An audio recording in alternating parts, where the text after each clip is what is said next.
to Gab and Jam, episode 197.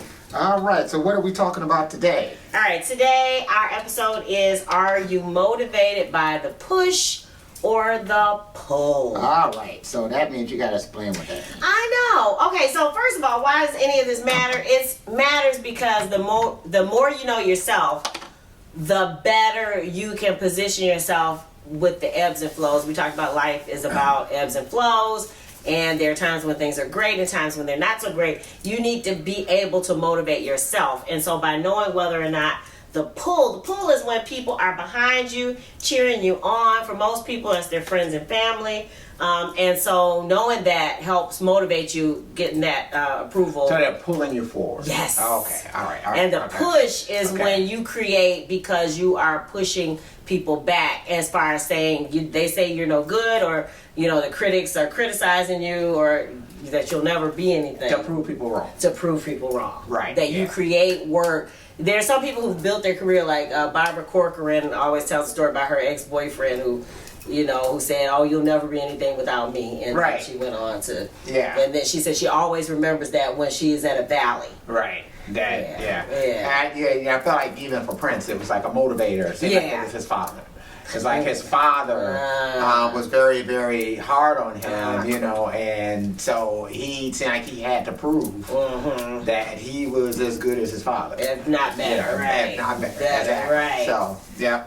And so one of the ways, if you're a person who the pull works for you, one of the ways to help motivate you might be to have, I know in artist mentoring they say a clip file of all the good stuff. So they always go down the gratitudes. All right, so things you're grateful for. Oh, yeah, grateful. Yeah, about 3 things each time. Yeah. That you're grateful for. Yeah. So, and then keeping track of those, like maybe even taking screenshots. Yeah. And when you're feeling like you are not, doing your best work, maybe go back to that to kind of fuel you up again. Yeah.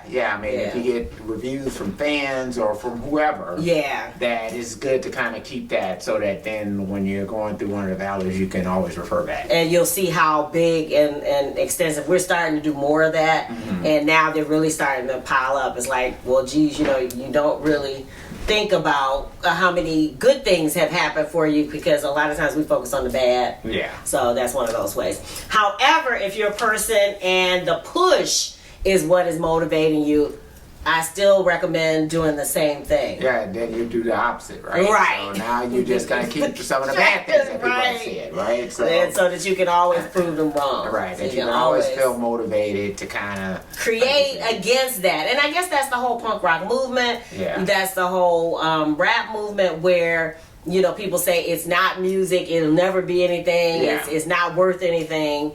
And then you take that, or the upcycling. I mean, whatever movement has happened, techno. Yeah, techno, same thing. It's it had to value against the establishment. Yes. In order to become accepted. Yeah. And you as a DIY rock star might not be doing anything as earth-shaking as that. Right. I mean, and that took a movement. That took a bunch of people to kind of push that thing to where it got to. It wasn't just the Sugar Hill Gang or Curtis Blow or some of these other rappers who were out there. It was a combination of all of them, kind of pushing together. Yeah. When you're especially doing something that's completely different, like hip-hop was, or even the punk rock movement. Yeah. I think there's a debate on whether or not, I think it really started here in America, like the English groups heard like the Ramones here. Oh wow. And and it was kind of, that was America usually is the place where a lot of the seeds of this start, but a lot of times the other countries will take those seeds and grow it into something that is... I mean, it will. They will kind of take that. I mean, music is something that we've exported for a long time, which for another episode would be the whole issue of appropriation. Yeah. Because I'm one that distinctly feels like there's a difference between influence and appropriation. Appropriation is sort of like you taking something and you're not giving credit from whence it came. Like plagiarism. Right. It's kind of like that. Yeah. Whereas, influence is when you are gladly to say, hey, this is where I got this from.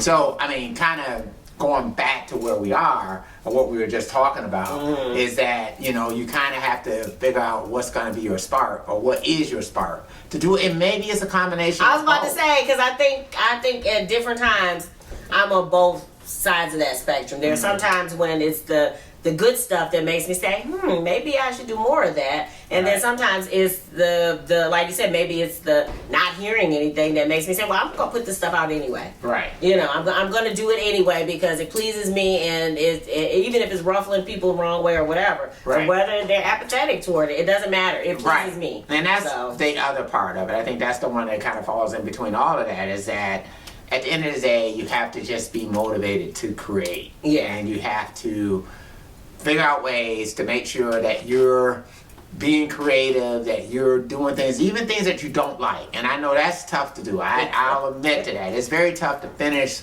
a song or whatever that you're just not feeling. Yeah. But it's important to do that, you know, because the seeds of that could end up being what fertilizes something that you do like. I was about to say, authors say that all the time with the 500 words a day or whatever they say if you just get up and write it, sometimes you'll end up writing a book that you needed to get out of the way so that you can get to the book that is the great piece of work. So. Right. Yeah, I think, you know, even for me when I was younger, I was kind of discouraged if I started something that sounded like something I've written before. And now I don't look at it that way as much as I kind of look at myself in a constant state of rewriting. So it's sort of like I kind of look at everything as part of one big song. Okay. So it's, you know, everything is constantly being able to be rewritten or whatever. So even if I'm going back grabbing up old songs, it's like, you know, I try to approach it a little bit more fresh and looking at it anew. Okay.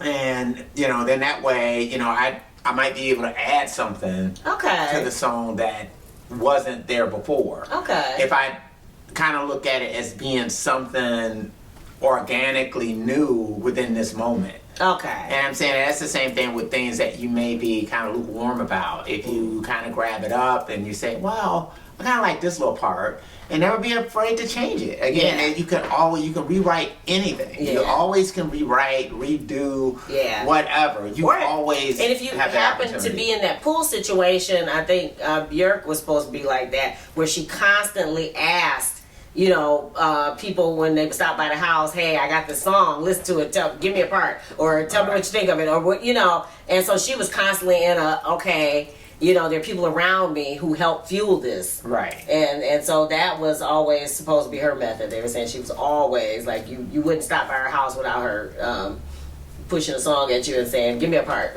Yeah, well, collaboration is always good, too. I mean, and that's something you know, because you can't kind of get on an island with these things, and especially with us kind of going through what we've been going through, it's a lot easier to kind of get secluded on the island. Yeah. And, you know, it's good if you can collaborate with people. And now there are so many different ways of doing it. Yeah. You know, whether it's, you know, have somebody remix a song or whatever. Yeah. Or maybe somebody can just, you know, hey, look, I got this little idea. Yeah. You know, hey, why don't you take and do something with it? Now, I know, I think I've thrown a few of them out there that way, and nothing has come back. But, you know, I mean, but that's the way I kind of feel about it, because it's just something that's kind of sitting around for me. And I'll be honest with you, I don't even remember what I gave to people to kind of put something on. Yeah. You know, and I think it's almost best to feel that way about Johnny Appleseed type thing. Yeah, that just be able to say, okay, here's something. I mean, you know, people who write quote unquote beats or do beats, you know, daily, you probably have like a file of 500 beats or so that you've done. Yeah. You know, I mean, just every now and then, if there's somebody who's kind of looking for something, if there's a vocalist, if there's a rapper, whoever, they come to you and they ask you for something, they say, hey, take that, run with it. Yeah. You know, I mean, but don't hoard it. No. No. You know, we talked about that before. Yeah. All right, what do you guys think? Do you think you are a push motivated person or a pull motivated person? We'd love to hear your thoughts. Put it in the comments below. What else? And then, of course, we always are pushing Sugar Fit. So, you know, stream it everywhere. Everywhere. You can pick it up at Bandcamp, CD Baby. That's right. You can pick it up from us. So, yes. if you want it, you know, let us know. So, all right. If you dig the vibe and you want to be a part of the tribe, be sure to subscribe. We're wishing you love, peace, and peace.